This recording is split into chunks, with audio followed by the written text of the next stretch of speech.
smack in the middle of it and take in the view. The weather has made it darker than it ought to be for a fall afternoon, but given the road's connection to violence and murder, it seems eerily appropriate. I return to the truck, turn right, and now find myself driving along the Roman line. I've called ahead to the man who presently owns the old Donnelly property, Robert Saltz. He's a retired schoolteacher who used to give tours on his plot of land. He lives in a house that was constructed on the property by 3 of the surviving Donnelly brothers back in 1881. The house has been added to over the years, but the original building still remains. He told me that he would be happy to sign a copy of his book about the property, You're Never Alone, for me, but he isn't feeling up to conducting any more tours. This is fine by me. I'm excited just to see the land. I pull up to the front of Lot 18 and immediately am taken by the fact that it was here, in this exact spot, that a group of 20, some would claim 40, men came at 12:30 a.m. in the early morning hours of February 4th, 1880, with the sole intent of murdering the Donnelly family. It's admittedly creepy, and the house looks creepy too. The dark sky and rain are simply augmenting the uncomfortableness of the experience. I leave the truck and knock on the door of the house, and Saltz invites me in. He's a nice person, so is his wife. After some talk, he presents me with a copy of his book, and I hand him some cash. I get the feeling that he'd rather I leave. I'm sure he's given the Donnelly talk thousands of times before, and, since he's recently closed his property to tours, he's probably done with it. I'm fine with that, as I really just wanted to experience the place where it all went down. I ask if I can take a few photos from the driveway and roadway, to which he graciously consents. I snap away with my iPhone, photographing the exterior of the house and the Donnelly barn that was built by the brothers of the family sometime in the 1880s, and lifted onto a cement base by Bob Donnelly shortly after he acquired the property in 1905.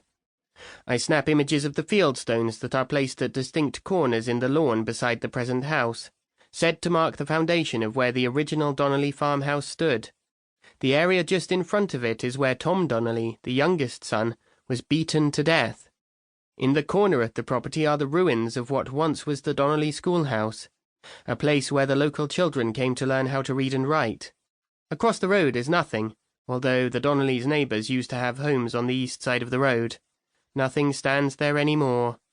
The rain picks up, but that's okay, I've seen enough. Ben's game starts in an hour. I get back in my truck and turn it towards St. Mary's. I decide to take a different route on my way back to the arena and find myself passing St. Patrick's Church. This is cause to stop the truck again. St. Patrick's played host to the Donnelly family and those who killed them. They all attended church services here. Moreover, all but 3 of the Donnellys are buried in the church cemetery. It's worth braving the rain once more to pay my respects. St. Patrick's is a beautiful church, with a huge wooden door that all the major players in the drama walked through at one time or another. Every member of the Donnelly family and all of their friends and all of their enemies came here to attend services, for confession, to attend family weddings and funerals. Father John Connolly, another major player in the story, once lived in the small stone rectory out back, and when he ventured inside for his sermons, he occasionally spoke out against the Donnelly family. After a while I locate the headstone for the murdered family members. It's standard in size, at least compared to its predecessor, which was an 11-foot monument that stood over the grave like a sentinel for 70-some years, until it was replaced by this more modest offering in the mid-1960s, when the administrators of the church had grown tired of having endless streams of people tramping through their property and holding drinking vigils next to it. In any event, it's time to go. On the way back, my memories of what had piqued my interest in the Donnelly story return. I see my friend's father sternly telling me that the Donnellys were a subject that wasn't talked about in this area.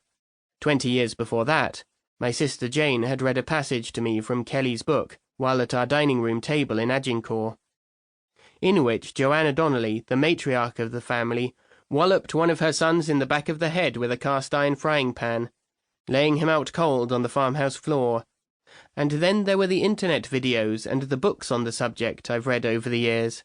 Books by Kelly, Orlo Miller and Ray Fazekas, with each providing a different perspective on the story. Such reading simply instilled a desire in me to dig deeper into the story.